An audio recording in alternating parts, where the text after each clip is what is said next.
concept, but we know that religious freedom flows from concepts central to the Christian faith in particular: the free will of human beings and the essential dignity of all peoples. We find its foundational tenets in the Gospels themselves, with Christ's famous instruction to render unto Caesar that which is Caesar's, and unto God that which is God's. Early Christians, of course, suffered greatly, and unfortunately, many Christians still suffer today at the hands of oppressive state power.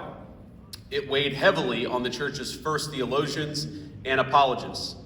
Reacting to the persecution of his fellow Christians in the 3rd century, the early church father Tertullian of Carthage published an open letter to the Roman consul. In it, he advocated the freedom to practice one's faith according to his or her conscience, and I'm quoting, "It is only just and a privilege inherent in human nature that every person should be able to worship according to his own convictions. The religious practice of one person neither harms nor helps another.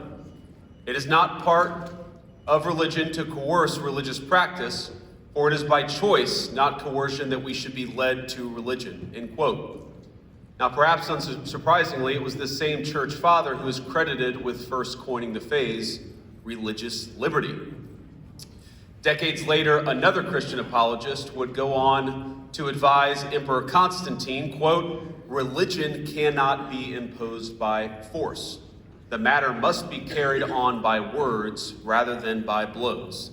And of course, this line of thought runs from the early church fathers to now the modern era, where we recognize that we can't force our faith on anybody. America's founders recognized that their own writings was in dialogue with these philosophical predecessors.